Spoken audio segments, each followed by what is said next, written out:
Welcome into the Poetry Tavern, a place to discuss both reading and writing poetry, spotlighting new poems and ideas every week. Hello all, and welcome to another episode of the Poetry Tavern. I'm your host, as always, Charlotte, and this week we're talking about poems to do with movies. It's always interesting to look at how one form of art explores another, and I think there's a lot of spaces that wouldn't consider either movies or poetry art because they think of art as just physical medium or something along those lines.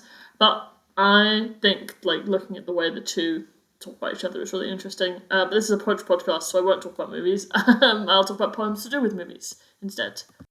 Okay, so our first poem is An Unmarried Woman by Denise Duhamel. When I first saw it, I was a high school junior. Jill Clayburgh was scandalous, ballet dancing in her t-shirt and panties, showing her teenage daughter a wet spot on the bed after she'd made love to her husband, the girl's father.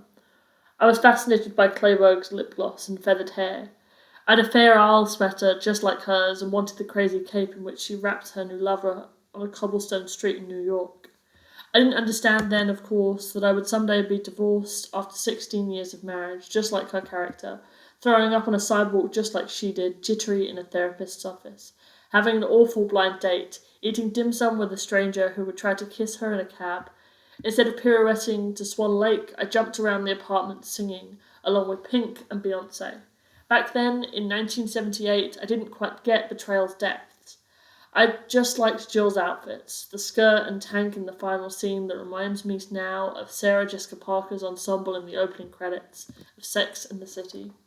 When her artist lover gives Jill a giant painting as he heads off to Vermont for the summer, and she carries it through Soho, fumbling and twisting in the wind, you can't help but root for her, just as I am rooting for myself, watching this movie again on DVD 30 years later, part of my post-divorce Netflix recovery. Jill is in the obituaries. Breast cancer, chronic lymphocytic leukemia. How can that be? She looks so young and fresh as she ice skates with her pals, runs along the East River where her husband steps in dog shit and blames her. When I first saw An Unmarried Woman, I went with my friend, and if I remember correctly, we were freaked out by the sex scenes and barely acknowledged Jill's bland teenage daughter, who would have been about our age. Afterwards, at Friendly's, we talked about the pickled herring arc.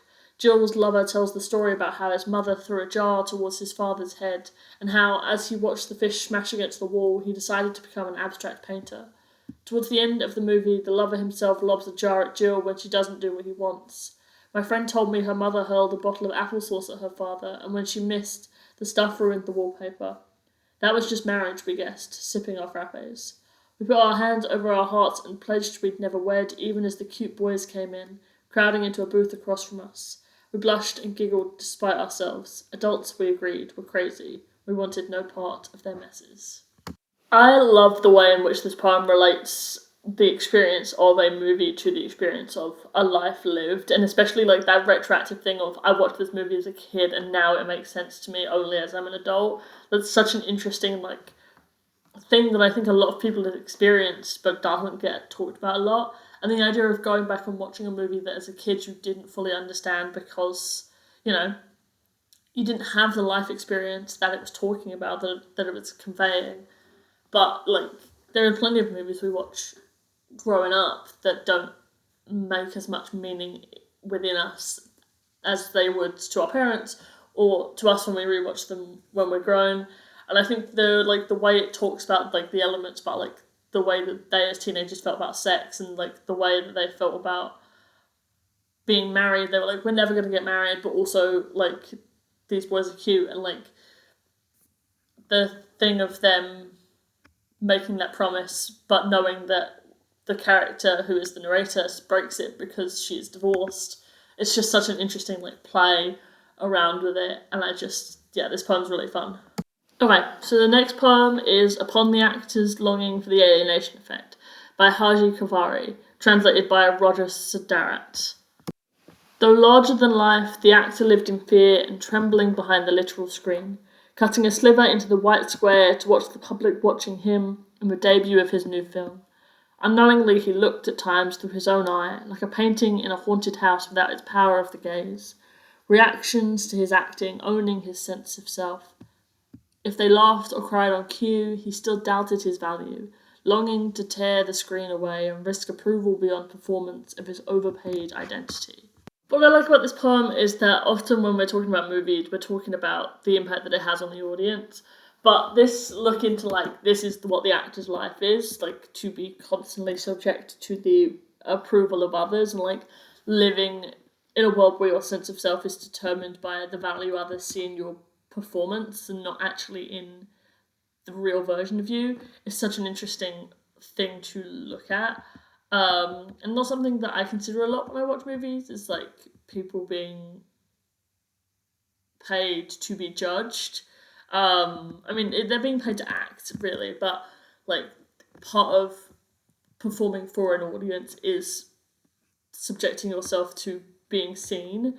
And it's not actually really being seen because it's all a performance, it's all an act.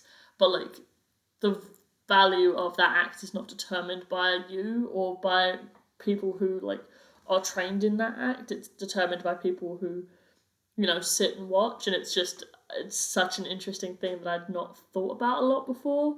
I'd considered it, but this sort of more in-depth look into it it makes it an interesting poem to me. That brings us to the end of this episode. Thanks all for joining me. I found some fun poems with this one. There was loads of fun ones that I didn't put in the episode, one about the Hulk. Anyway, next week's episode is going to be about games, poems about games. I've done one on music, I've done one on movies, I'm doing one on games. Maybe I'll eventually do one on books, that could be fun. But yeah, so I'll see you there. Bye.